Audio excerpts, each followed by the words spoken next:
जय श्री कृष्णा, राधे राधे, हरि बोल फ्रेंड्स। लाला का भोग का समय हो गया है और हम आ गए हैं उनको भोजन करवाने। देखिए लाला के भोजन में क्या क्या है। ये है दाल, चावल, मक्खन और मीठे में चॉकलेट है और सैलेड में खीरा है। चलिए लाला के भोग के दर्शन कीजिए और लाला को भोग लगाते हैं। और आज मैं आपको एक लाला की छोटी सी लीला सुनाऊंगी। चलिए और प्यार से लाला की लीला कथा भी सुनिए। आज मैं वो जो गोपियों का चीर हरण करते हैं उसी की कहानी आप लोगों को सुनाऊंगी। तो चलिए कहानी सुनिए लाला की। एक समय की बात है, यमुना किनारे गोपियाँ मंगला गौरी व्रत किया करती थी। तो वो क्या किया करती थी, सुबह सुबह जाया करती थी और सारे वस्त्र उतार के नहाया करती थी। तो लाला क्या सोचे कि ये तो जल देवता का अपमान है, अगर आपको नहाना ही है तो आप लोग वस्त्र पहन के नहाओ। तो वो हमेशा यही सोचते थे, मैं इन गोपियों को कैसे सबक सिखाऊं, कैसे इनको मैं सुधारूं या तो इनको वस्त्र पहना के नहलाना सिखाऊं। तो एक दिन क्या हुआ, लाला ने क्या किया कि गोपियों के जितने वस्त्र उतरे हुए थे उसको उठा लिया और उठा के वो पेड़ पर चढ़ गए। तो गोपियाँ जब नहा के बाहर निकली तो उन्होंने अपने वस्त्र ढूंढे, वस्त्र उनको दिखाई नहीं दे रहा था। तो उन्होंने कहा कि ये सारे वस्त्र कहाँ चले गए, अब हम बिना वस्त्र के कैसे जाएंगे। अब लाला वहाँ बैठे बैठे मुस्कुरा रहे हैं, वो लोग देख के हिचकिचा रही हैं कि हम कैसे निकले। अब वो थोड़े से पैर अपने लटकाते हैं तो वो लोग जान जाती हैं कि यहाँ लल्ला बैठा है। वो बोलती हैं, लल्ला तुम हो क्या यहाँ। तो लल्ला कुछ नहीं बोलते, फिर बोलते हैं, क्यों कान्हा तुम हो क्या यहाँ। तो कान्हा बोलते हैं हाँ। तो कहते हैं कि क्या मेरे किसी ने कपड़े चुराए तो आपने देखा है। तो कान्हा कहते हैं नहीं, मैंने तो नहीं देखा।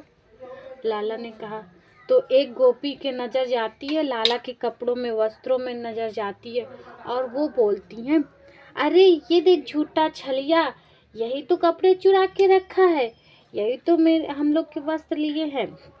देखना लल्ला, अभी तक तू माखन चुराता था, अब कपड़े भी चुराने लगा है, ऐसे कैसे करता है, किसी के कपड़े नहीं चुराए जाता, ये गलत बात होती है। तो लाला कहते हैं ये गलत है, मैं कपड़े चुराऊँ तो गलत है और तुम लोग निर्वस्त्र होके नहाओ, जल देवता का अपमान करो, वो सही है।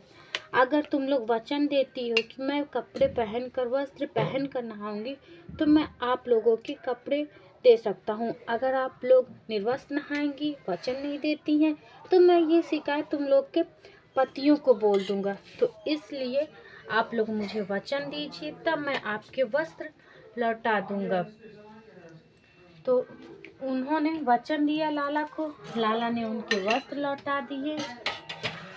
अब गोपियों ने वस्त्र धारण किया, लाला के पास आके क्षमा याचना की और अपनी व्रत की कथा लाला को बताया कि हम किस वश यहाँ ऐसे आके नहाते हैं।